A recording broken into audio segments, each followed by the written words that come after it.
All right, guys, we're live once again on the channel. Guys, just so you know, by the way, this is long because, once again, we're both black and the lights take forever to set up, just so you know. But that being said, man, we got Zuby in the house. It's going to be a fire show. Some behind the scenes of Zuby, what he's been doing, off camera, and as well his past, and as well his new project. So you guys check it out. Intro's here. Let's go. Yo, Pierre, you want to come out? Big knots, get a nigga X-Dot. Bitch, I'm rich, I'm tryna fuck on every thought. Bitch, I'm rich, I'm tryna beat your neck out. Savage got the 40 with the red dot. Savage made $250,000, I read out. Yeah, nigga, I ain't never filled out a job out. Your favorite rapper keyboard, I swear that nigga out. All right, we are back. What's up, chat? Listen, man, we had a fire week, good podcast, very intensive, and also as well, man, special guests. But Zuby, welcome back to Miami, bro. What's new with you? We did a podcast yesterday on Fresh and Fit. It was lit. What's good with you, bro? Bro, life is great, man. Life is great. I feel blessed and highly favored the last few years, despite all the clownery through 2020 and up through, 2022 and still some of it going on.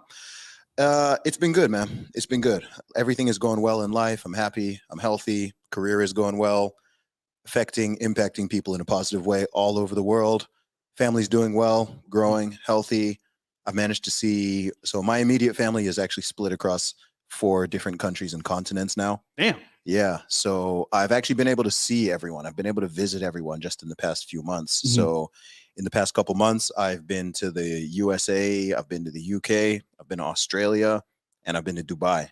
And that's where my family Dubai, bro, is scattered around. Yeah. I want to go to Dubai so bad, man. Okay. Actually, we plan a trip with the Tates, but obviously they're not able to do it right now. To go this year, actually. So hopefully things work out. Dude, okay, so just so you guys know, right? I'm a huge fan of Zuby, man. Like, I know I don't say this often, but like, I look to Zuby a lot because to me, he's well-mannered, well-spoken, and at the same time has a message that's powerful, man. So shout out to you. But Zuby, you recently hit, man, on Twitter, 1 million followers, bro. Tell us the journey from like 0 to 1 million, because bro, that's not easy, bro, at all. On Twitter? No, it's not easy at all. And I'll tell you something that's crazy. I mean, if you look at my Twitter account, you'll see I joined in July 2009. So we're talking 13 and a half years ago. What? At that time, 2009, I was actually, what was I doing in 2009? I was working a corporate job. I was a management consultant from 2008 to 2011. And I was doing my music stuff on the side. So I'd put out a couple independent releases. I actually put out my first one. I was still in university. Yeah. But I hadn't gone full time with my music in 2009. So I was using Twitter and other social media platforms just to talk about my music and to promote my music here and there. And then let's do the journey. In November 2011, I left my corporate job and I founded my company and I became a full-time musician. What made you leave your company job? And what inspired you to have your own business? Yeah. So I was already making music, and I had a very small fan base. I'd had some very small successes, sold a few thousand albums out of my backpack on the street.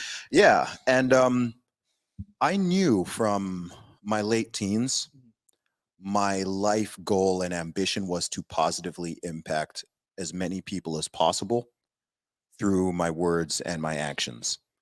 And you're not going to do that stuck in the corporate world, it's almost impossible in an office. Yeah. Like, people aren't going to know you. Like, all the stuff that I'm doing now that people know me for, if I'd stayed, if I'd spent the past decade just doing that, I'd be earning a decent salary, pretty good salary, but I would just be living a quote unquote very sort of normal life. I wouldn't have a lot of autonomy. I'd be getting 25 days vacation a year, having to answer to a boss, not being able to, just the corporate stuff. Like, for example, you come into Miami is because you wanted to, and then you have free time, you can because you're an entrepreneur. Yeah. If you're working a job, please, boss, can I get time off? No, Zuby, you've had 10 weeks off already, which is not possible. Also, delete that tweet. We don't like what you said. Boom. Right.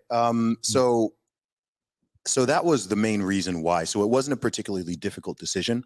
And also, I already knew what I wanted to do because I was already doing it. I was already making music. I'd already had some early, glimpses of success with it. Be honest, bro. Yeah. Your first song, did it flop?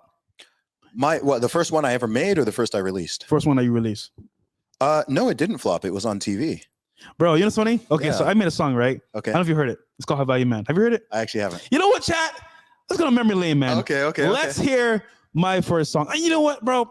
I know you might clown me, whatever, but listen, bro. A small kid from Barbados came to America, made his own song, man. Come on, man. Come in some slack, okay? When did you make it? I made this, I believe, last year, October, actually, when I went to LA. It's me, Mr. Organic, and Eddie from No Jumper. I don't think I've heard it. Yeah. So actually, they played in the club. There you go. Okay. Let's see. Maybe I have heard. Maybe I've heard a clip. It does ring a bell. Oh, it's gonna be funny. Okay. But we got Michael Mithor says, shout out to Zuby, you rock. Shout out to you, Michael. Don DeMarco for you for supporting. Always. Appreciate W Zuby. Shout out everyone in chat, man.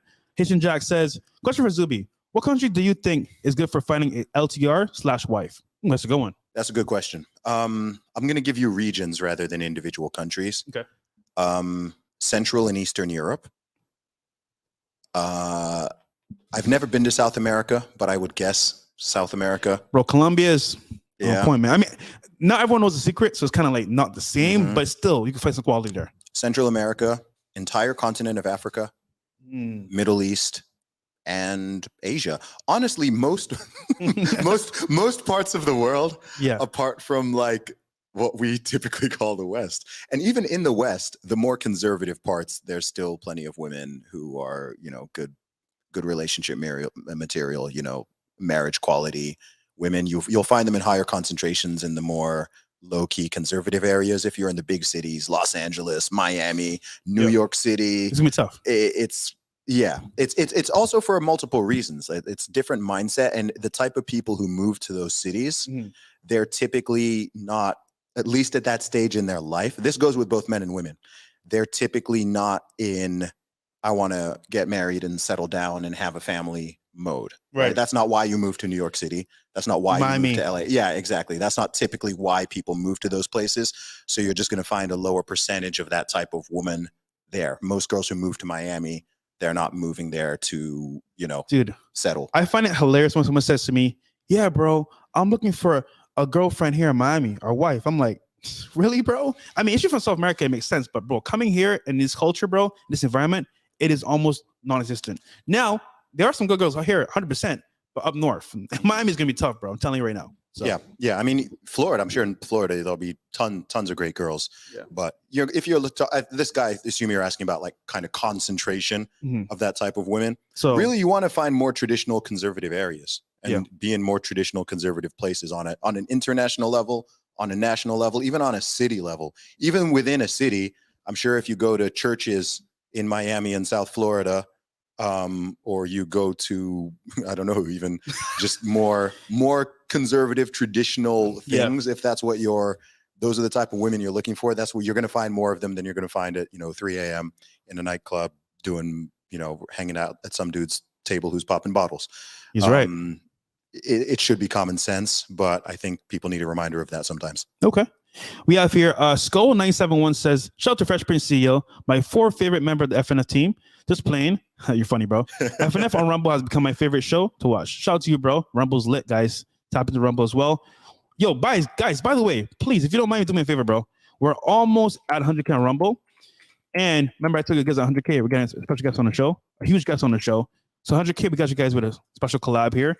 So if you don't mind, bro, just top in here real quick. Go to Rumble and support us here on this, okay? Because this is going to be our next venture if we get canceled on YouTube, of course. So just top in here if you don't mind, guys. Appreciate it so much. And yeah, here we go. Cool. Here's my screen. But yeah, man, nigga said 4th member. Screw you, bro. Hey guys, go ahead and support us here, man. Hit the button here and support. All right, cool. And then we have Eric G says, hello, gentlemen. Big fan of you both. If you're ever in Dallas, would love to see you on the Purple Pill podcast. Started by the FNF Dallas crew. I heard about you guys from a bunch of people as well, bro. So, hey, you never know. Shout out to Dallas. I like Dallas. It's one of my favorite cities in the U.S. Cool. He's making fun of me. He says, please, God, let my audio die about my song. You know what, bro? I'm playing full blast for you, bro. Dorkhead. Full blast, okay? Haters gonna hate. All right, let's do this, man. Okay. Zuby, tell me your 1 out of 10, bro. 1 out of 10, right? Okay. What am I rating on? Just overall? Just overall. Okay. Be honest, bro. Don't hold back, bro. All right. So this is me in the studio with Mr. Organic Making, actually. And then Let me hear it.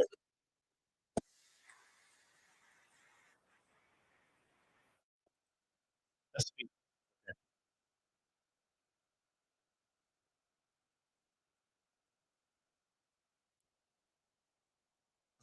Okay, hold on, but I want to let you hear the song because Okay. my boy is forgetting right now. A little bit so you can hear my part.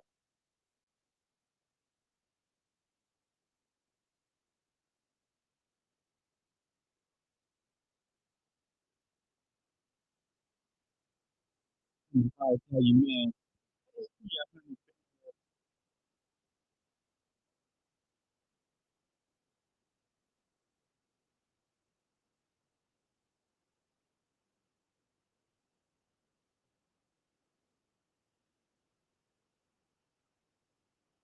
Like that, gotta keep it straight.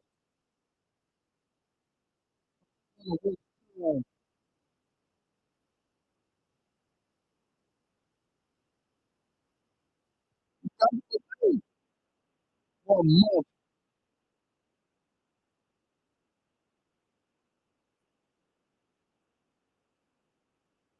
Okay. Okay, so that was my. So Okay. okay, 1 out of 10, bro. Keep it 1,000, bro. Let the chat know. Okay. So you they know, can I'm gonna. I'll give it a 6. okay. I'll give it a 6, man. Okay. I'll give it a 6. Mhm. That's your first time like spitting on a beat, like and Ever. putting it out. I did it in like 20 minutes. Yeah. That's why I'm. You know what? I'm gonna for a beginner. In fact, I'm gonna give it a 7. Shit, don't I'm gonna listen, give it a man. 7 because I'm not gonna rank it like comparing to people who like do this day in and day out and have been rapping for like years or decades. And I stutter, bro. Yeah, but So- like no, it was like there's a lot of potential. I mean, when people first start rapping, there's always a tendency to like it's two main things. Number one is like falling off the beat, either being like a little too early or a little too late with the flow. Yeah. And then the second thing is confidence. And it takes a while, just like with public speaking or podcasting or something like that, you develop the confidence by just doing it more and more. Most people, when they first rap, they're kind of they sort of talk more than they spit because like they're reserved, they kind of hold back. Okay. And also I can see that you're going off your phone. Yeah, and you can hear it. You can hear that, right? When someone is like reading as they're rapping, it sounds more like a narration. Oh wow. It sounds more like they're reading. Like I can hear often when someone's reading while they're rapping. Whereas if it's just in your head and you've got it down to a T, then you just like put the emotion in because you're not thinking about the words. You're just putting the you know the words, so you're just putting the emotion in there. Wow. So even when I record songs, I always I avoid ever holding your phone. I avoid ever reading while I'm rapping. I want to memorize the entire song before I even go to the studio because then I just focus on the delivery and the flow rather than like trying to remember the words. That is smart. Yeah. See, notice, right, how Zuby has experience in the studio. So that technique, that kind of like skill he has of doing it before he gets to the studio is a tip because I didn't know that. That makes sense because now I'm going to read it word for word. It's in my head. Just go on the beat and spit it. Yeah. And I could just do the cadence up and down depending on how I want it to sound. That's a very good tip. Yeah, man. There you go. Then the beat's dope. Who produced it? Ronnie J. Ronnie J. Okay, yeah. It was solid, man. That shit was not cheap, bro. That was expensive. That was expensive beat, man. King Life says, Zuby, remember MLK Jr. cheated? According to the General Social Survey, men are more likely to cheat than women, with 20% of men and 30% women. Yeah, that's about what's reported. So, I mean, this is what I was talking about yesterday. Because the thing I did push back with, because Myron said most men. Yeah, and I was like, it's not. I think he even said 99%. I was like, man, it's not even most. It's not a majority. I would never say something crazy like, oh, men don't cheat or women don't. Like, of course, some people cheat, but it's not a majority. And I think actually I think it's bad to put out the message that it's a majority, because I think that's a bad message for both men and women. Because yeah, I mean, we got to have standards. I know that. I know that society is society is going to hell, but we don't want to be. But to be honest, we don't preach or we don't put out there. I want to say LTRs. Yeah, and not because we don't want it to happen, but like to be honest, what we know to be true from different people from parts of the world, and then what we see as well, and then what's outside of our range of scope, we see what happens to guys that submit to that fully, and then they're in love, and bad things happen to them. So you know what? At least don't know the evidence of what can happen to you. so you make a sound decision when you move forward. Yeah. That way you're aware of what could happen if you don't really, it doesn't work out. Yeah, I get what you're saying. I mean, I would honestly say at the same time, I mean, I know you guys both also recognize that the importance of like the nuclear family and intact families. So I would say that if one is going to notice that issue and not want to be part of the problem, then I think it's incredibly important. What I think is most important with what people call like the red pill is I think it's extremely important to understand both sides and both potentials. Yeah. Right. I think it's really stupid for a dude to get into a long-term relationship or let alone a marriage, and they haven't even considered the other side of the equation. They haven't considered all the things that could go wrong. They haven't heard the horror. I think you want to hear the horror stories and you want to hear the success stories. You don't want to just hear one. If all you ever hear is the success stories and all the good, like, and you're not even aware of this other side of the equation, I don't think that's realistic, and I don't think it's helpful, because then you can go into a situation, just clueless. And number one, you might even end up picking the wrong person to begin with. And then your behavior in it, because you don't understand how you're even meant to behave, you just get walked all over. You make like rookie mistakes and stuff like that, which end up capsizing your marriage or capsizing your 100%. Relationship. And if you do that, and that we know how that can all end up. I do also think that there can be a danger where if people only hear, especially men, if men only hear that side, and they're only hearing the horror stories, and they're only hearing from people who got divorced or people who had a bad relationship or this, and that's all you're hearing, then then you become so risk averse that you never take action. Yeah, you never take action. It's a bit like if you were going to start a business or start a YouTube channel or start a podcast, right? If someone pulls up the statistic, they'll be like, bro, like the majority of businesses fail in the first few years. Did you know that most podcasts don't get past the 4th episode? Majority of podcasts don't get past the 4th episode. Most people, most YouTube channels never even reach 1,000 subscribers.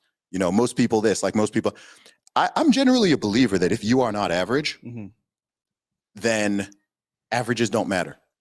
Do you see what I mean? So I don't even, okay, let's think of it this way.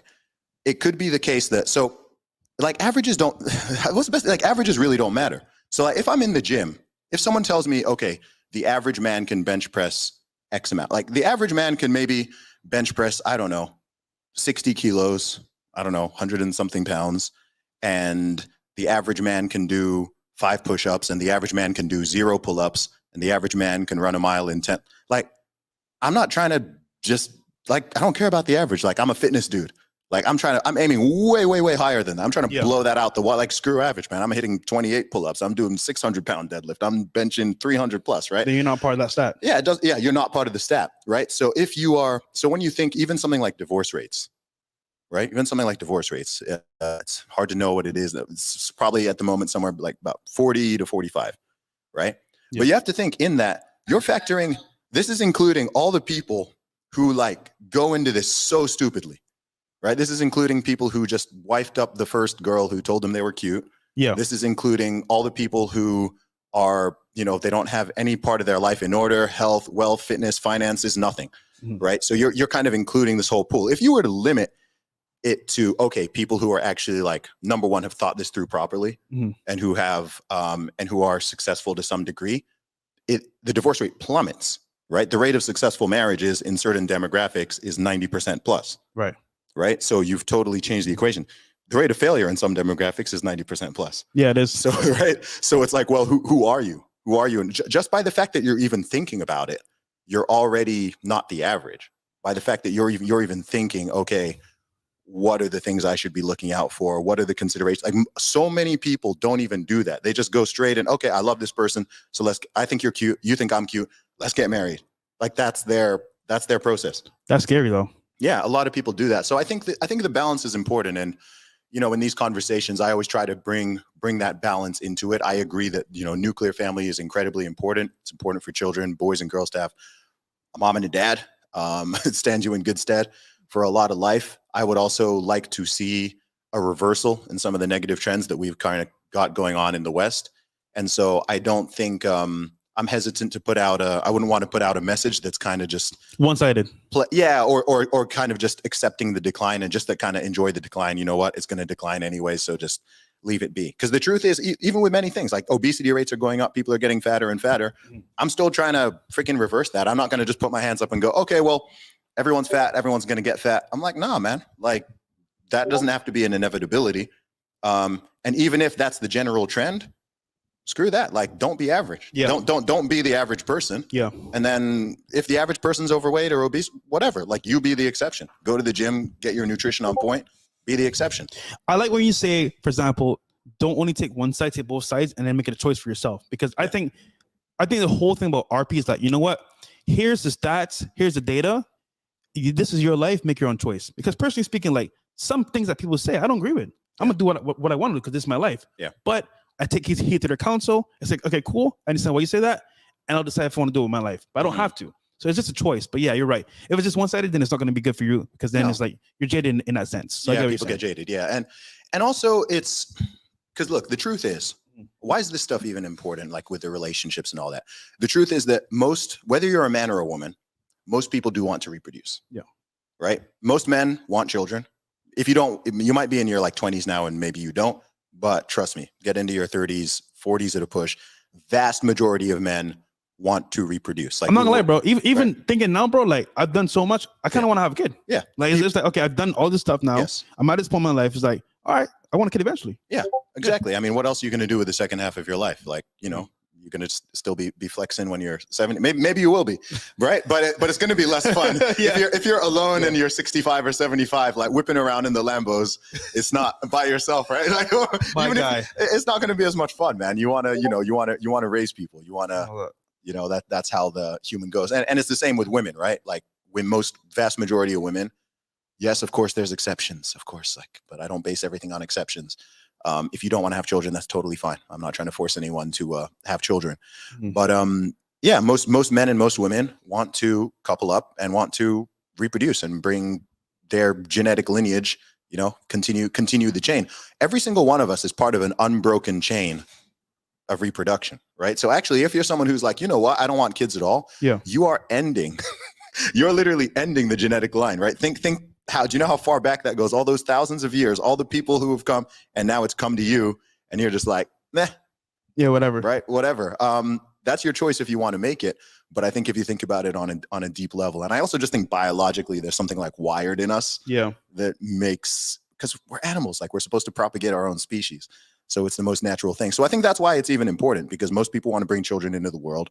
And we know that it's better to bring children into the world in a stable, committed marriage. It's bad, Yeah, I just think it's just so many risks involved with that, man. Like, I know, bro, it's scary. I think it's a shame, dude.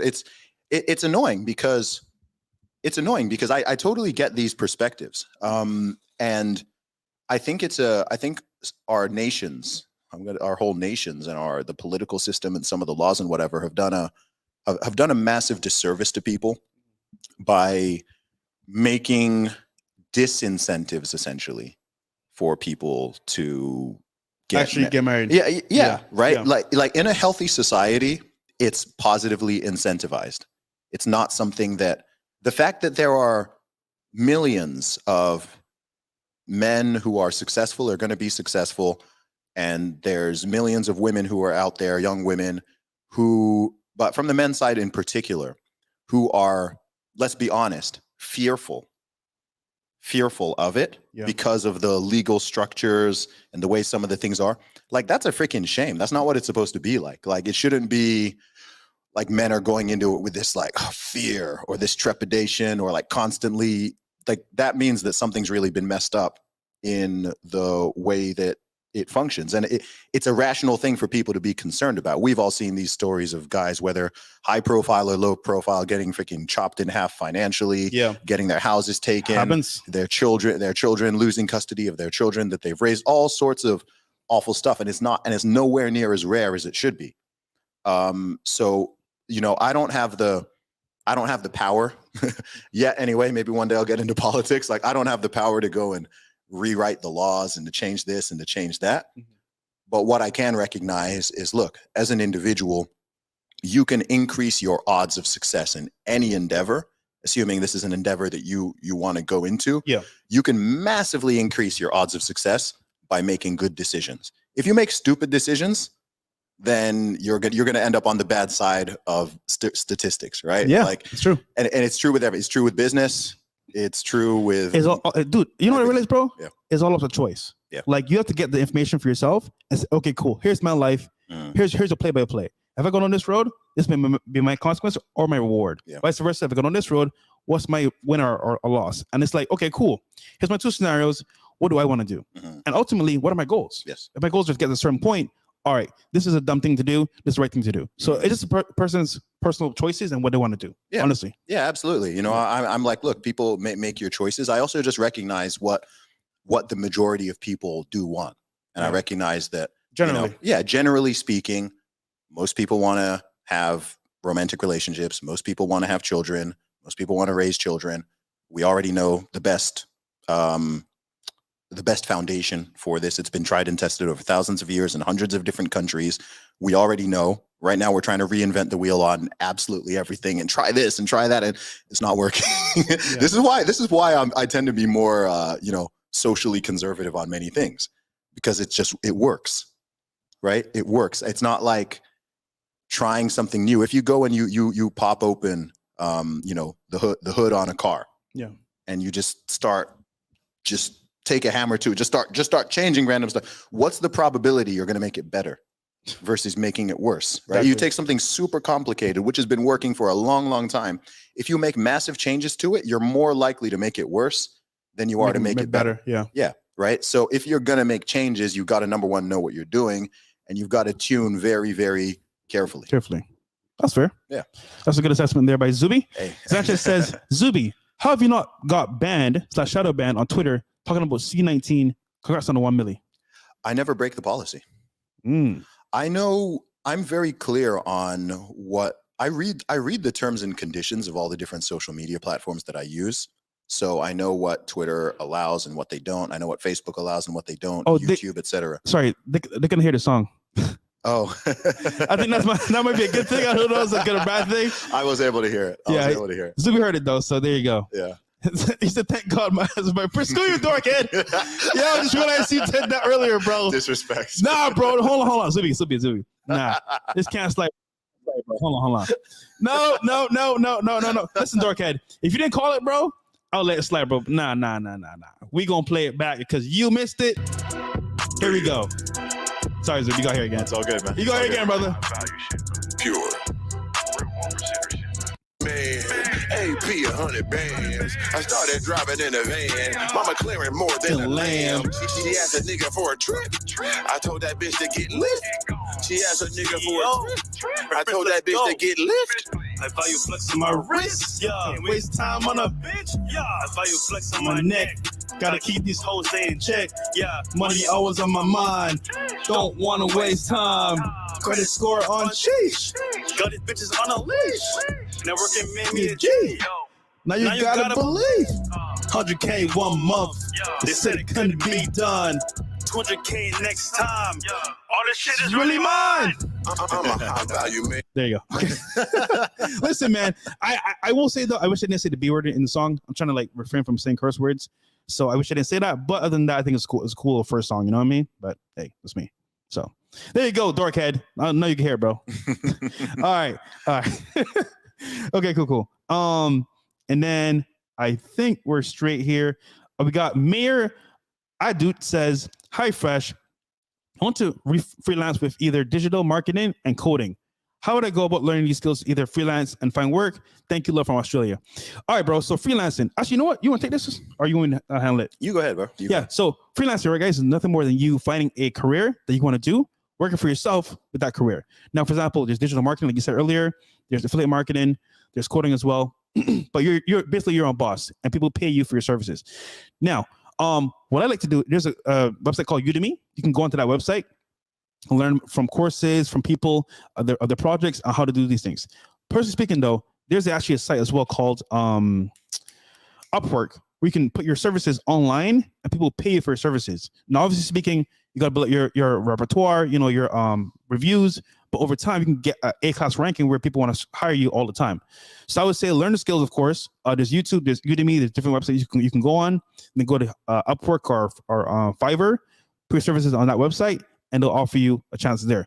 However, what I would do as well is find a group of people, for example, learning that same career or task, getting that group of Facebook groups or for example, WhatsApp groups or Telegram groups, learn from that group. And once you have questions, you just ask in there, and you build yourself up. And then when you're ready, you go into the world, which is Upwork and Fiverr, put your services online, and get work done that way as well. Cool. Any comments on that or no? No, man. It's good to get it. Good answer. Cool. All right. I think we're pretty straight here as well. I think so. Okay. Awesome. So tell me a little bit more about this. Come on, because no, almost done. Okay. Joseph Dominguez says, Zuby, 35K a year for years. Love that. Yeah, man. I think because maybe you saw a comment I posted on Twitter. It wasn't even like a public comment, but I just wrote something in response to someone else because I was talking about the grind up to $1 million. Yeah. And I said that from 2011 to 2018, I never earned more than $35,000 in a year. From 2011 to 2018. Damn, son. Where'd Yeah. you find this? Hmm? No, that's like a Oh. American Okay. soundbite. Okay. All right. Bro, yeah. so you're telling me Yeah. from 2011 2011 to 2018? when I went full time with my music, 2011 to 2018. 35K? Yeah. You know what's funny about that? So as a guy, you can literally come into this world and most guys don't need much, bro. Other than one of their press girls or like having a certain lifestyle, you can literally sleep on your mattress, you know, with nothing on, have one pillow, or even on the floor, have a steady job. By the way, that's like average British salary. Really? Yeah. Damn. Yeah, average British salary. I think the median is around £24,000. Hold on, let me do the math. Because, dude, I was making like $7 an hour when I first came to America. Yeah. So 7 by 40. Yeah, 2019 was like the By first four. year I actually like made decent money. And So, then dude, I made $13,000 my first year There in you go. America. Yeah. Right? I lived pretty good. yeah, In terms of like, I paid my rent. Yeah. I didn't have to worry about food. I bought Chipotle every day. Mhm. So yeah, so 13K. dude, honestly, Yeah. what people need to think about like lifestyle inflation. Fresh probably, like Fresh is big on Fresh likes lifestyle inflation. Listen, But, man, like, I struggled at the beginning to enjoy this. Okay, so listen, no, it's- give me a break. All right. Yeah, no, but for real, Yeah. like it doesn't, especially as a single man. Yeah. As a single man, it doesn't cost that much to live. It doesn't. It really doesn't. It really doesn't. Like the average person is terrible with money. Oh, horrible. People are horrible with money. Again, this is why you don't want to average is not good. Like you don't want to be average in most things. Like there's some things you're going to just naturally be average. You might be just average height. You might be, average whatever. You might be average at singing, average at dancing, whatever. But when it comes to things like money and communication skills and network and physical fitness and health, you do not want to be average because the average in this modern era is not good. Like the average person is broke. Average is fat. Average is not healthy. Average is not healthy mentally or physically.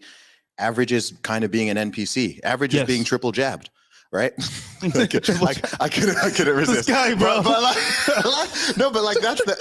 that's the average, right? Yeah, like yeah. just the norm, just doing sitting there watching CNN, watching the same nonsense on Netflix that everyone else does, just obsessing over like sports and reality TV. Bro, like that's you know average. what irks me? What's that? Guys that spend all day watching sports and they're broke. And then they're like, yeah, my team won. Mhm. I'm like, And they're not in shape. I'm like, bro, you do the sport, like Bro, do some sporting yourself. play the sport yourself. Get the exercise, have fun, and then get back to work, bro. Yeah. They're celebrating. Yeah, my team won. You're still broke. You're still out of shape. You're still not where you want to be. But they're living their life. My thing is, if you made it yourself, you want to enjoy some sports, that's fine. Yeah. If you're not where you need to be, bro, you watching sports all day and worrying about who's going to win the game, affecting your emotions, bro. A team doesn't even know who you even exist. Come on, bro. Yeah, you don't want to be basing your entire life and personality about other men's endeavors and achievements. Bro. Even our show, right? Watch the show, but take what you can, and apply it to your life and make it work for yourself. Yes. Like at least on some level you can learn from it and apply it. Versus, all right, I'm watching the sport. Oh, that was a good crossover. Yeah. Yeah.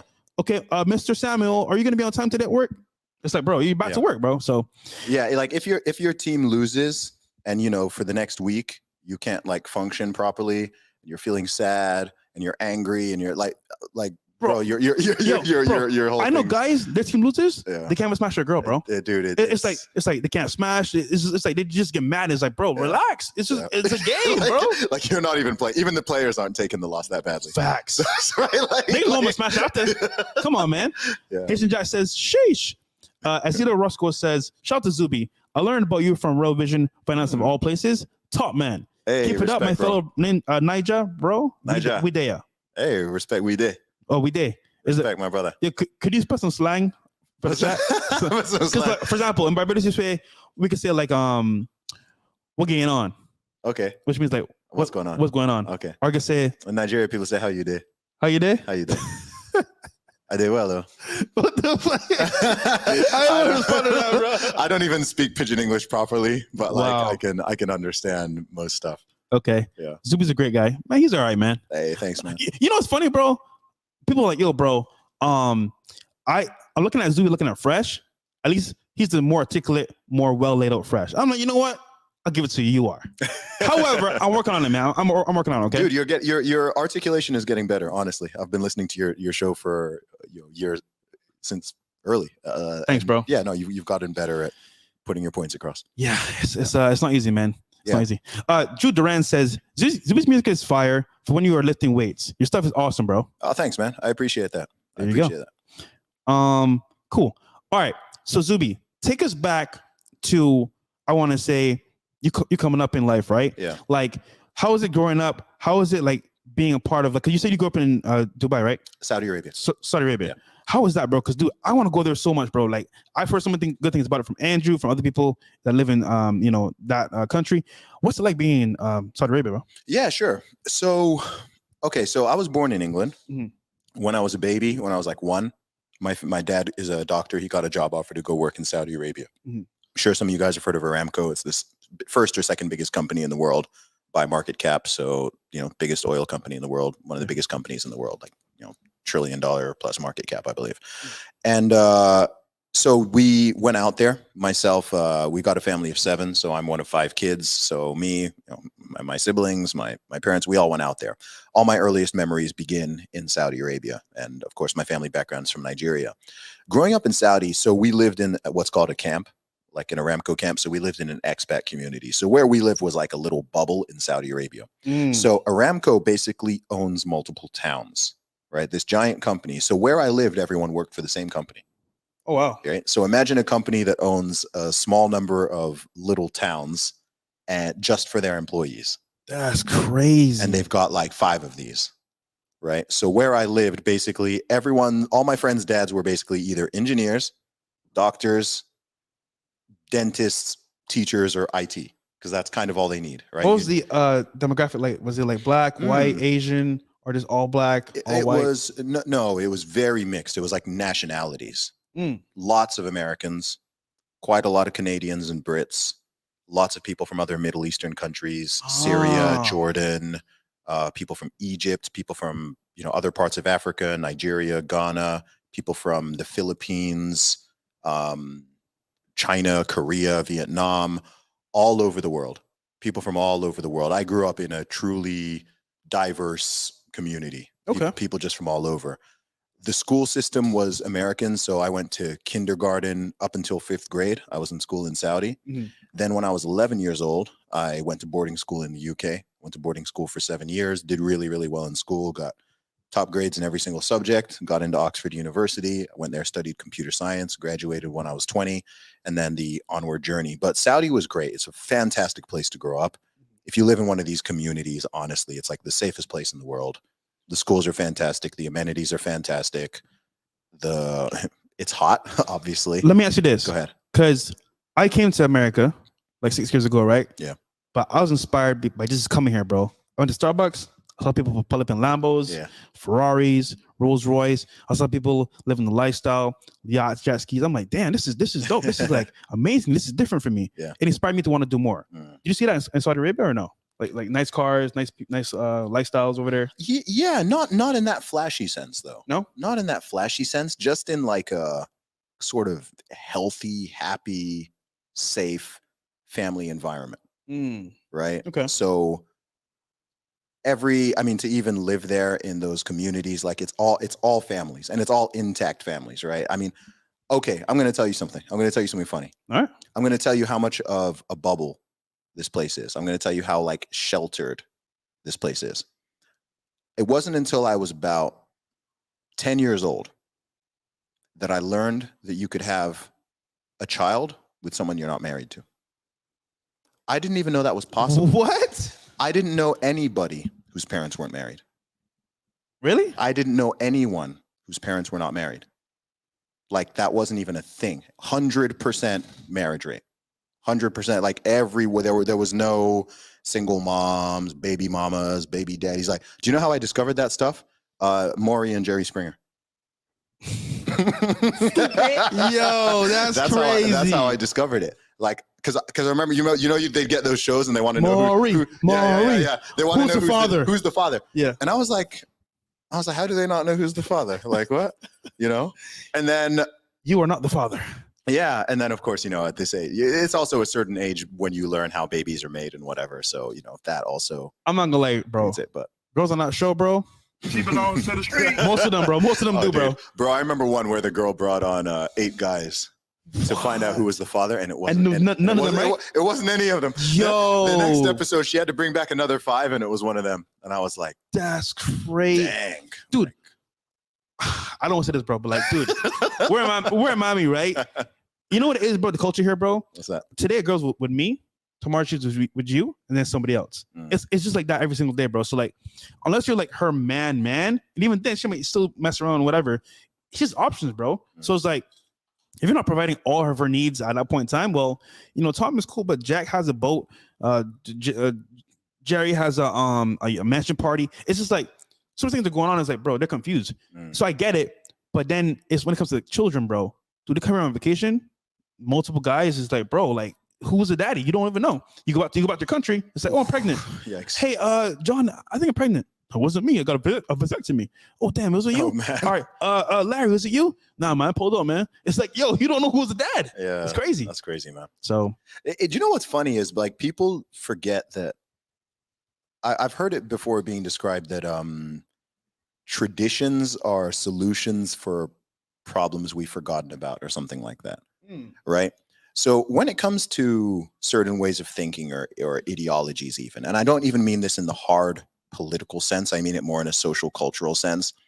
A lot of people like to think that what you could call conservative ideas or traditional ideas are all based on, ignorance or wanting to subjugate or oppress people or this or that.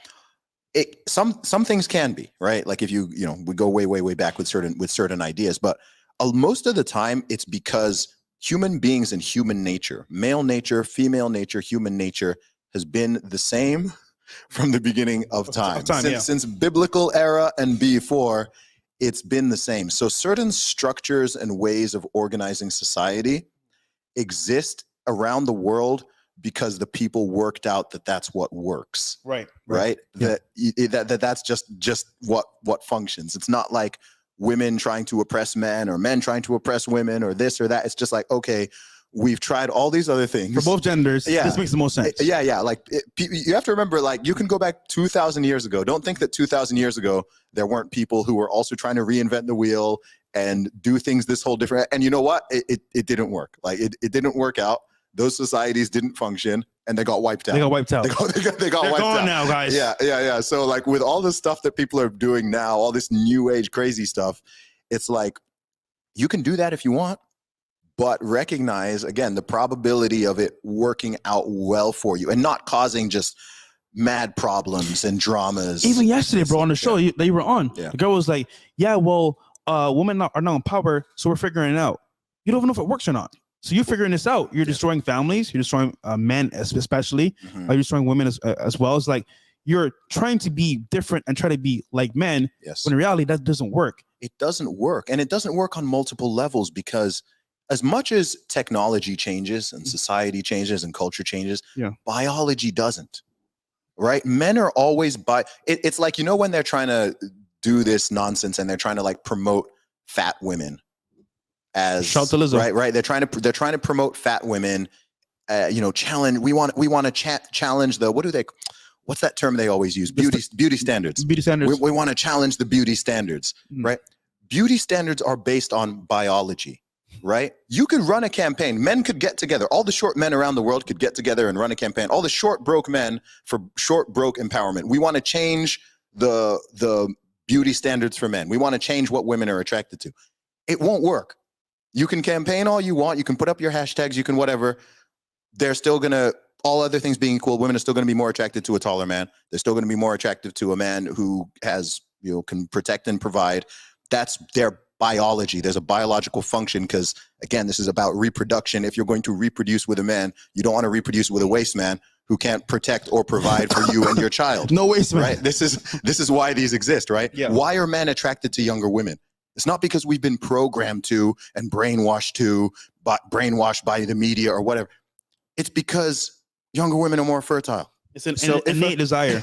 Yes, younger women are more fertile. So if you're looking to couple up and partner, men are like, oh, okay, a younger woman is more likely to be fertile. What other things do we look at? Everything men are attracted to physically are signs of fertility. Everything. Why do we prefer longer hair to shorter hair? Right? Why do we prefer an hourglass shape to a round shape or even an ultra skinny shape? Right? Why is makeup? Because it looks healthier. Yeah, on some level. Exactly. Healthier and these are signs of fertility. Yeah. Youth, right? All of the things that men are attracted to physically, it's like signs, things that signal to us, oh, okay, this is like a healthy mating partner. It's very, very primal. Yeah. It's not just the media and programming and this and this. You can't just like shove fat women in our face all the time and we're suddenly going to be like, oh, actually, you know what? I now prefer that to a healthy woman. Like, it's not going to happen. All right, so I'm gonna be honest here, right, guys? This somebody sees because Zuby here, man. I'm be honest, bro. All right, so when I first came to America, right, bro, mind you, nobody knew who I was. I'm this small, skinny kid from Barbados, I could barely talk, right? I got a job, I did pretty well, and I worked that whole year, saved my money, right? But obviously, I got needs, bro. I still want to bust some nuts. But what do I do? Because I can't get girls. I'm skinny, we could really talk. I'm like out of it, right? So I'm like, damn, what do I do? So year in, I'm like, bro, I'm starving, nigga. It's been a minute, right? So, because imagine coming from Barbados with tourists all the time, like the lifestyle, whatever, is just easy. Here's no like, damn, what do I do? So, what I would do, bro, when I started finally making some money, I had some money saved up, I'll go with my friends, right? And let's say there's 5 girls there, I'll go to the biggest girl. Because I knew it was easier. Okay, yeah. Now, mind you, I killed a lot of whales, a couple of 3s and 4s, you know what I'm saying? Man, harpoons. But, hey, man, back then, that's all I could really like pull. You feel me? That was my experience. Yes. I mean, every now and then I would get like a nice 7 or 8 every now and then.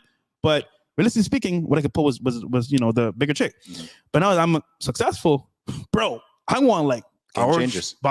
Body shape is like a Coke bottle, like you feel me? Like, but what you desire has never changed. No, it's just what you're able to afford. Exactly. So I mean, I wanted the hot chick, but I settled for the the big chick. That being said, guys, like I understand from just my experience as well. If I didn't level up to get where I want to be, I didn't have any options. Just I didn't have choice. I think for most guys, you want to have choice because if you have choice, you can decide to make a good choice for yourself. If you don't have choice, then you just take whatever you can get, and that means pretty much average. Yeah, and here's something else. I have a thought on this sort of like concept of average is. I said this to someone the other day, kind of flippantly, but it's easier to be an eagle than a pigeon. Pigeons are always fighting for scraps. Damn. Pigeons are out there on the street. They're fighting. So people think that it's super competitive. Like it's less competitive the higher up you get because there's fewer people there. There's fewer competitors. So freaking like go for it. And like whatever it is you want to pursue, I'm like, dude, go for it. Don't think that, oh, it's it's more, it's like, no, because most people are not going to level up. So everyone's kind of down here fighting for all these scraps. Whereas if you kind of elevate and you kind of put yourself in a certain position, and also you don't even need to chase as much because you can just attract. And I'm not even just talking about women. I'm talking about opportunities. Bro. I'm talking about resources. You'll just start to absorb and your network will grow at an exponential rate and it'll be higher quality because do you know what? Successful men like to be friends with and hang out and work with other successful men. Yeah. Right? You don't want to... Like attracts go ahead, like go ahead. in that Like sense. attracts like, absolutely. Dude, and that happened to me, bro. Like I once again, I kissed America again, and in this case, bro, I didn't know anybody. All I knew is I'm gonna work my ass off, put my nose to the ground, and hustle. Right, the first year, dude, that's what I did. Now it was just me, right? People then been at that company for years, right? At AT&T, I came in, bro. I was doing the work of 3 people. So mind you, the company's booming, everyone's doing well. But I came in there, I put my nose to the ground, I did the work of 3 people. You know what my boss told me? What's that? Hey Walter, bro, you're killing it, bro. Like your numbers are astronomical. You're top of the leaderboard, you're killing it. You know what? There's a spot here for you in a position. I'm gonna bring you over here. I got a promotion in less than 6 months. Okay.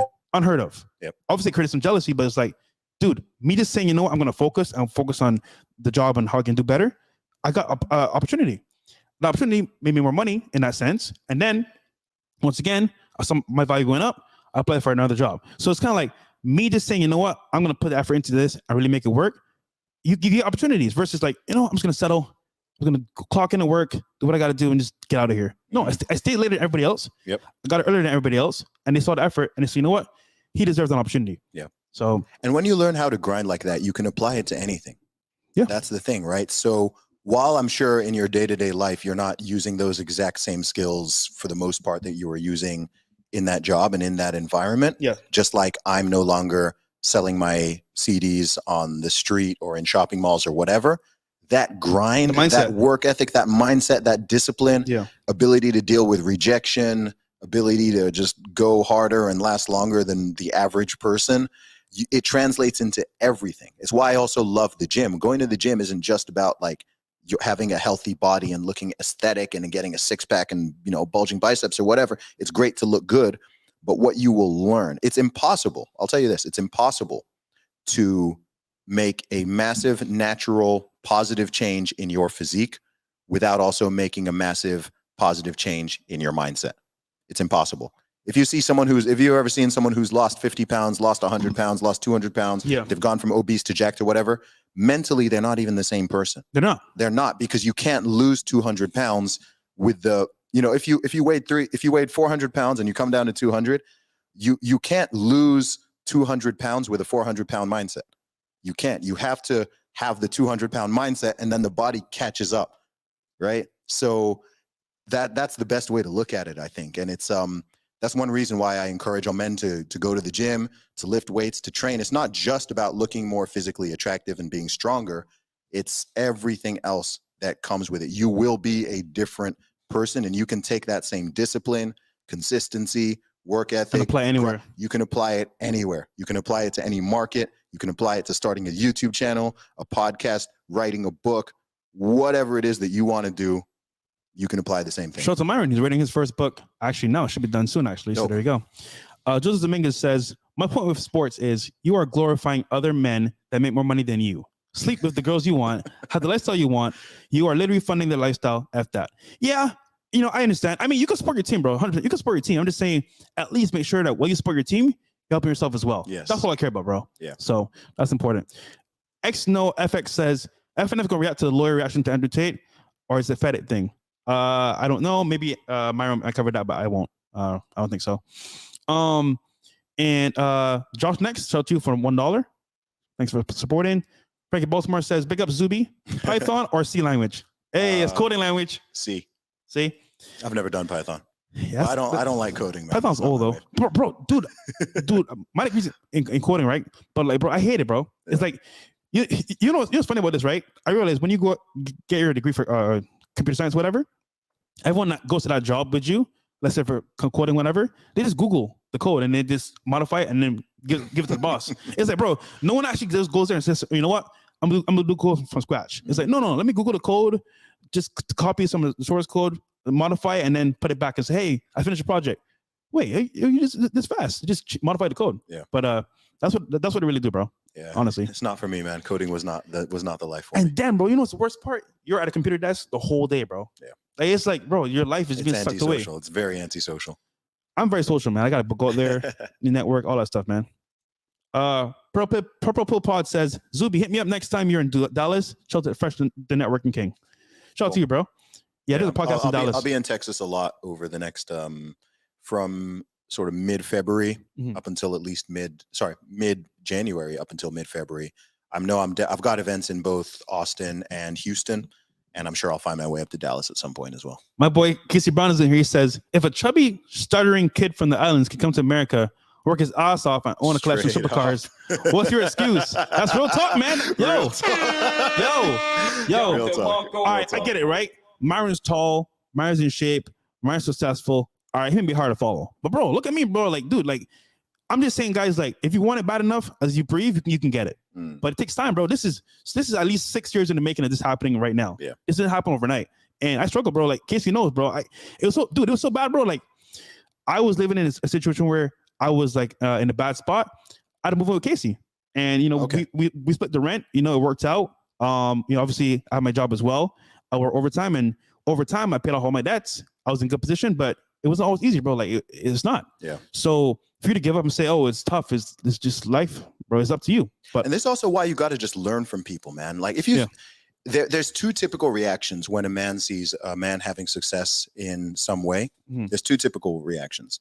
Number one is to be inspired and to be motivated and to want to learn from that individual and see how they did and achieved and got what they got. Yeah. And the other is to be a salty hater and to be jealous and to be envious. And I can tell you that the former is infinitely better than the latter. Nothing good comes from the latter, right? If I see some guy have some crazy car or like whatever, or he's doing this, he's doing that, or he's just got he's in super good shape, I'm like, yo, I want to learn from this guy.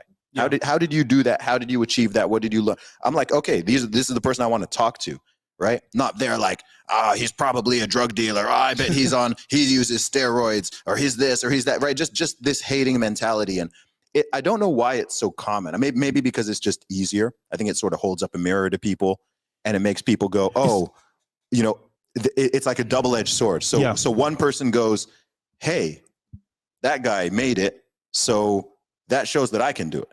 Whereas someone else is like, oh, I could do it, but I'm not doing it. And so I now feel inferior because that other person is doing it. Damn. Right? And I think that's especially where you get that hater mentality, when people actually share a similar background.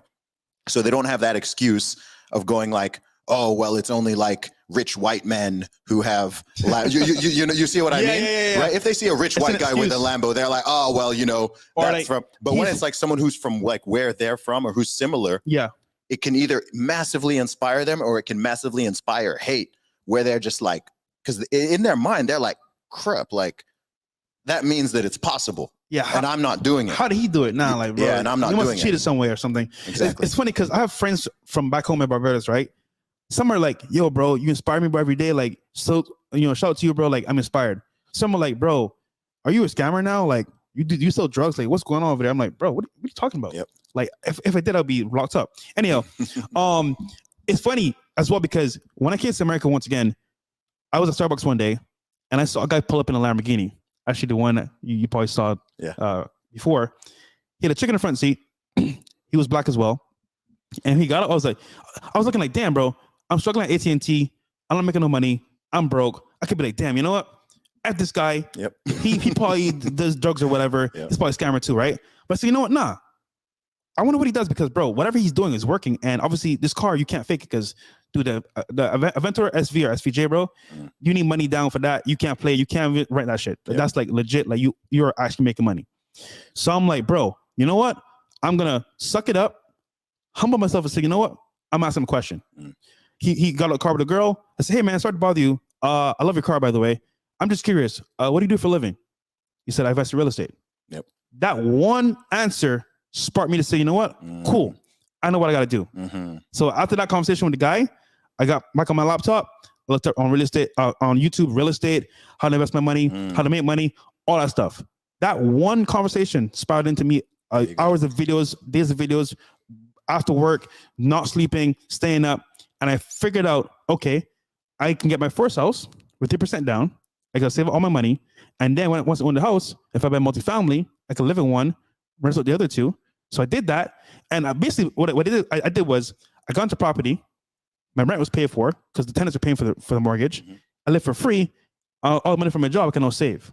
Yes. So that one conversation set me up for like a foundational a good foundation for me being in America. Yeah. Just one conversation. Not me hating. I could say, you know what? Yep. At this guy, he shouldn't have this Lambo. Why can't I have it? Mhm. Nah. Ask question. Hey, what do you do, bro? And that helps you. And let me tell you something as well. Most successful people Mhm. like to help other people become successful. They do. I've already made it. I want to help you next. Most Yeah. people who actually want, society has so many like lies that are sold to people. One of them is like, muscular men are stupid, right? As if like how much muscle or strength you have is correlated to your intelligence. Nah. Right? People, oh, he's a meathead, he's stupid. It's like, well, you can be like really smart and really jacked. Like they're not, one doesn't, It's right? not mutually It's like a meme, right? And another one of the memes is like, oh, rich people are evil or selfish, Yeah, selfish, greedy and selfish, Yeah. right? The opposite is more true. People who are genuinely wealthy and have gotten there through their own means tend to be more generous, both not just financially, but with their time and with their knowledge. Right? Because they have an abundance mindset. That's even how they reach that position. They're not thinking, oh, if I give this guy advice, he's going to come and he's going to like take my spot. Like, whatever. Yeah. Right? I'm like, what you think I don't want other guys to get in shape because then like I'm not going to stand out as like F that. Like I'm who I am. I'm confident in who I am. I've been through this journey. I want to help other men. I want to help women go through this journey as well and level up, become better. Yeah. Just like I learn from other people. Like there's some areas of life that I'm doing very well and I'm killing. There's plenty of things that I don't can know. learn. There's so much I Yeah. don't know. Yeah. I've never bought a property before. I know very little about real estate.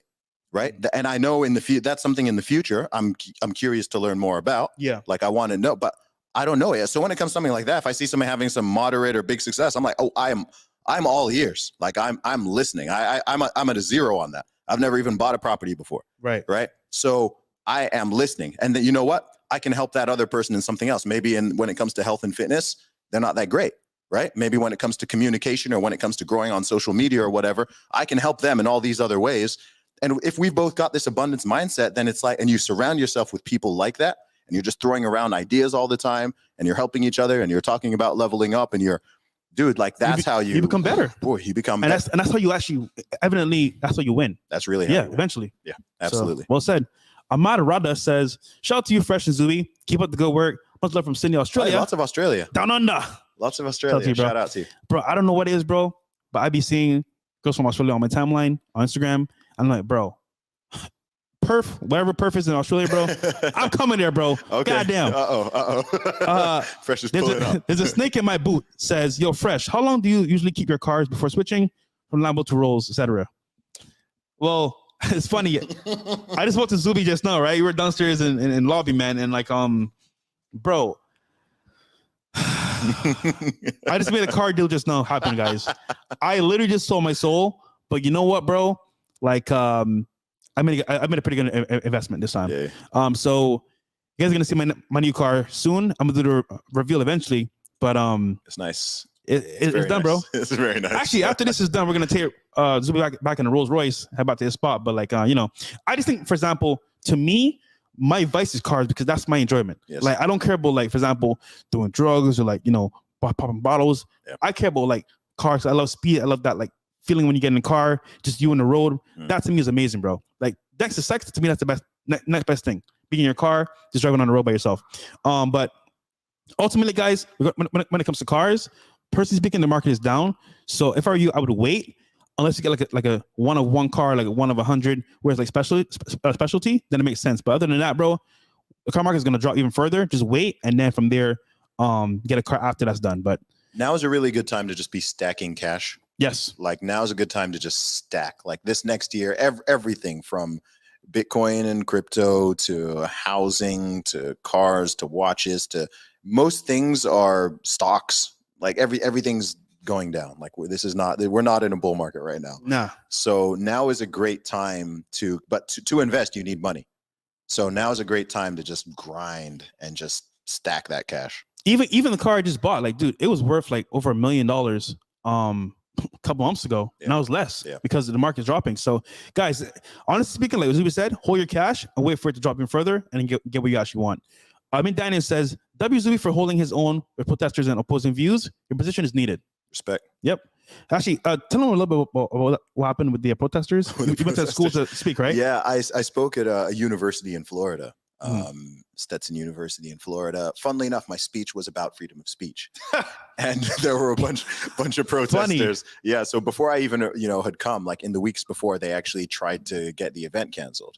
So these protesters, these left-wing activists, they tried to ban me from even being allowed to come to college. Can you imagine us coming to school? That would not happen either way. But yeah, dude, you're clean cut, which is crazy to me. This is why it's funnier, because the guys who organized the event, they were like, you know what? They were like, who should we bring to campus? And they were like, you know what? Let's start with Zuby, because he's not objectionable. Like he's not controversial. Like we won't get protested, whatever. Yeah. They were like, before we go with someone more, let's get Zuby, because you can't really object to Zuby. They were wrong. Wow. They were wrong. Yeah. There were like 40, 50 protesters there. They had their signs. They were chanting. And just ask me this question, bro. How you gonna be mad at Zuby, bro? I mean, the guy is so calm, humble, chill. Yes, he has some very strong points, but like, bro, he's not gonna be like mad about like, yo, bro, you gotta listen to what I'm saying. It's like, here's my speech, here's what I think, here's what I ultimately believe, and take it how you want to take it. Yeah. I'll tell you guys something else, man. Something else that's underrated is kindness. Being kind and being polite. Again, it goes a long way, bro. It goes a long way. Dude, you know what someone told me before? They said, yo, your personality of you just being humble and calm makes people want to help you. Absolutely. And it's like, okay, that's called being likable. And Andrew talks about it all the time. Being likable means people like to be around you and they want to help you. Yes. Which means ultimately what you get, more opportunities and more exposure, and ultimately you get as well more help. Yes. So why be a raging asshole all day long when you can just be cool, calm, collected, and add value and get it back? Yeah. You can be, and I think one problem is people confuse being, like oftentimes when they say things like nice guys finish last, or jerks get ahead, or a-holes get ahead, or whatever, you're talking about people being assertive. And you can be very kind but very assertive, and I'd actually say that's like an amazingly potent combination. So yeah, don't think that you need to be an a-hole or whatever. Kindness goes far. At my spot. Cool. Thanks, bro. All right. I'll entertain the crowd while Fresh is on the call. Shout out to all you guys who are in the chat. We see you. Shout out to everyone in USA, UK, Australia. I see quite a lot of people from Australia tuned in. Wherever you guys are, drop in the chat where you are. Actually, I'm curious to know where the audience is at. Drop in the chat. Let us know where you are, what city or country. Let us know where you are repping from. And shout out to everyone who's supporting me.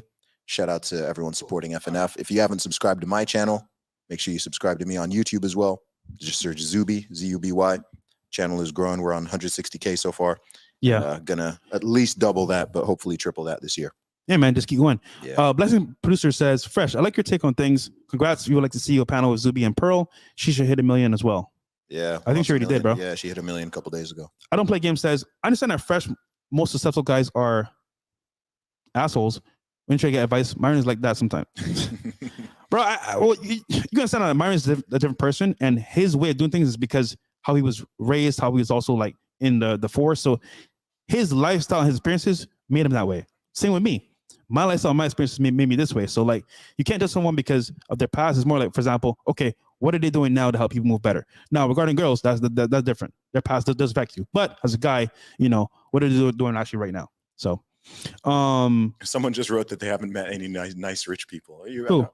I just saw in the chat someone said they hadn't met any nice rich people. Bro, I've met many. Yeah, I was like, I don't know who you're meeting, man. Yeah, most people that I know now are nice as hell, bro. Like, dude, and I met them when I was broke, bro. Dude, you know what I would do? I would go to the car show in Pembroke Pines in Florida, right? And I would go to the car shows with my beat up Toyota Corolla, park it way in the back, walk over, and meet the people. Cause like, bro, oh my God, I love your car, bro. That's my dream car. What do you do? And like that conversation was like, yo, man, like you're young and you're ambitious, bro. Like, keep going, bro. You're gonna make it. And they might have been joking at first, but like they saw me doing better things, doing YouTube, and it's like, oh, you're actually growing. And I'll go each Saturday of the month that they had it. And over time, they were like, yo, they got gonna be better. And they said, yo, bro, like one of them said, yo, bro, I'm having a workshop at my spot. Pull up, and I'm gonna, show you some stuff. And that conversation led me to invest more. So I'm just saying, like, for example, me going on my comfort zone and saying, you know what, I'm gonna go to this rich people's environment and kind of like just learn and soak up what I can taught me a lot. Yeah. So it works, man. Yeah. I mean, if you're already an a-hole, becoming rich is not going to make you like a nice person. But you know, money is just an amplifier. Yeah. It's an amplifier. It doesn't change who you are. It's just going to amplify what you already are, man. That's true. Young Villain says, what would you say to someone who wants to pursue music but feels discouraged after seeing Tori's situation? Seeing rappers pass away and the risk. Okay, you're a rapper, Zuby. Yeah. Tell him what he should do. I'll be real, man. I wouldn't worry about that. I just don't put yourself in dumb positions, honestly, man. As a man in general, not just as a musician, don't put yourself in compromising positions. Like, don't do stupid illegal crap. Don't get yourself involved in like beef with some like street people and gangs and what. Like, don't bring that energy into your life, and you don't need to worry about those type of risks, right? It goes across with everything. Like, the more shady stuff you do, and the more shady people you get involved with, and the more bad behavior that you engage with and promote, that negative energy is more likely to come back to you. Question for you. Yeah. Do you think, because for example, I'm not gonna lie you, right? Tori's whole situation could have been avoided. Of course. If he wasn't drunk, if he was even there, or if he just left and said, you know what, I'm not dealing with this shit. Yeah. However, that scenario was a choice that he made. Unfortunately, it ended in a bad way. But you as well, the guy who wants to be a rapper or wants to pursue music, bro, once again, as a man, all you have is your choices. And that will determine what happens to you in life. So for example, you could say even the Migos scenario, they were at a spot playing dice, that choice ended up in somebody dying. Now, he would never know. That's almost possible to know. I'm just saying, like, him being there in that environment caused that shit to happen. You got niggas with no money, niggas trying to make money off of you. They know that you're a celebrity. All right, odds are not in your favor there. I'm just saying, bro, as a rapper, you got to move different, because if you move like a regular person, you're going to get jammed up. Yeah. So even me, bro, like, I'm starting to realize, yo, bro, I'm actually getting some like clout, some value. I got to step away from like what I used to do in the past. I can't do that shit anymore, because those people are not kind of like in my mindset. They're like, you know what? This guy's making money. He's a mark. So you got to be careful, man. You just never know. So yeah. Yep. Casey Brown says, heard Zuby's on the pod about breaking women's deadlift. Okay. Heard Zuby's on the pod about breaking women's I think you mean deadlift record. Yeah. I damn near spit my water out. LOL. Well, let's network if you were ever in the same city. Yeah, bro. Actually, Casey, he wants to go to Colombia because he never been. Okay. We're gonna go soon to visit Casey as well. Oh, is Casey in Colombia? Yeah, this guy, okay. my boy that moved to Colombia. Okay. That changed his whole lifestyle because of Colombia. But I think personally, bro, if you go with him, you have a great time. Okay. So I'm gonna connect you two after this. Okay, let's do it. Yeah, pretty cool, dude. And we're gonna end here soon, guys. Just cause I got out of here, pick up the new car. Wink, wink. Let me see who else we got here. 24GWM Cypher says, big up to the man them. Much love and respect from the Dot, aka the Six. Toronto. Shout to Toronto. Hey. The man them. It's funny how they use the same slang in London. Jamaicans, London and Toronto use the same slang. I wonder why, bro. Jamaicans have influence. Yeah. But all right, guys. Before we end this, man, I want you to go support, if you don't mind, guys, Zuby here on all these channels here that he's doing right now. Yeah, make sure you guys subscribe to me, man. Follow so first me of on all, social media.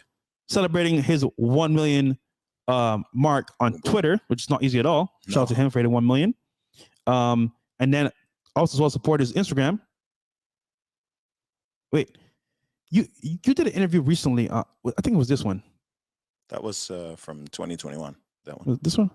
Which interview are you looking for? Oh no, the one that was posted. Was it here? I saw a clip of you somewhere. I forgot where it was. I can't remember which one it was, but it was really good actually. Thanks, man. What you said in it. And then here's teamzuby.com. What's on here, bro? Team Zuby, that's my merch store, man. Merch store? All my music, my books, and all my t-shirts, hoodies, hats, everything. Teamzuby.com. You can get my book, Strong Advice, Zuby's Guide to Fitness for Everybody. Sold over 10,000 copies independently now. Sheesh. My children's book, The Candy Calamity, that's at candycalamity.com. You want to get any of my t-shirts, the Zuby stuff, the Critical Base Theory, the Jacksonation merchandise, that's all at teamzuby.com. It's all appreciated. Go check it out and support. You did a song with a girl. I forgot her name. Reverie? Reverie. That was a pretty good song, Thanks, man. Live it up. I liked it a lot. Yeah. Jumped out of plane for the music video. So how was that, bro? Man, skydiving is intense, bro. Skydiving is intense. I'm glad I did it. I don't know if I do it again. Nah, bro. I did it one time, bro. Yeah. I am good, bro. I'm good. I'm gonna get copyright? Probably, right? Oh, I don't know. Anyway, guys, go check out the song, man. It was pretty good, man. I liked it a lot. Thanks, man. I'm like it here as well. And I almost forgot, guys. Sub to the channel, man. Sub to the channel. Go support him as well, Yeah. guys. Check out my interview with Top G as well. Top if you G. haven't checked it out, man. When I was in Dubai, it did an interview, 2-hour interview with Andrew Tate. Second time that we'd done an interview. And The Top G himself. yeah, one of the last ones he did before all this nonsense kicked off. So go check it out. Check it out. We talked about a lot of good stuff. Boom. And Zuby, last thoughts for you, brother. Last thoughts, man. Honestly, just all you guys who are tuned in, and also the ladies tuned in as well. Honestly, like I say it all the time, recognize your greatness, recognize your potential, and just strive to fulfill it.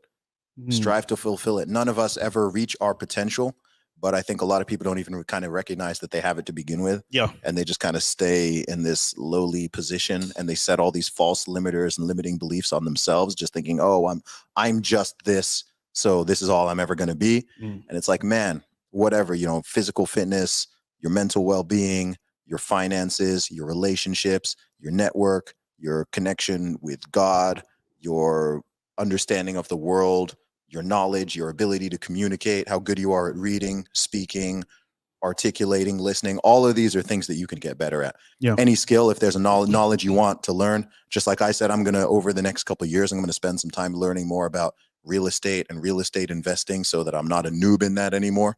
Just like I've learned other things. Right now, I'm relearning Spanish.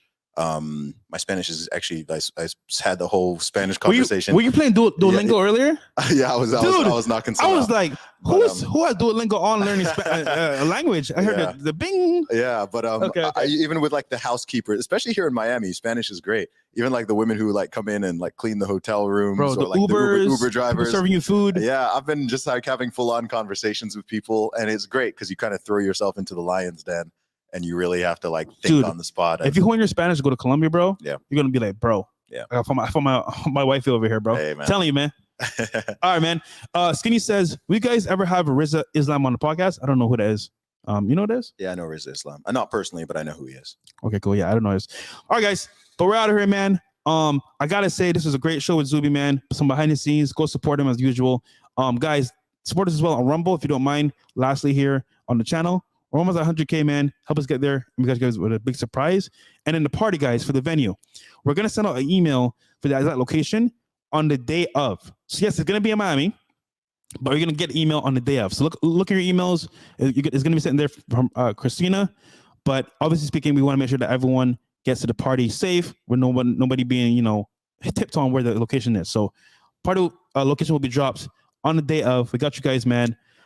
And once again, guys, stay fast, stay humble, stay hard. Peace. We're out of here. Bam. And salute to Andrew Tate once again. Let's end this with a bang. Here we go.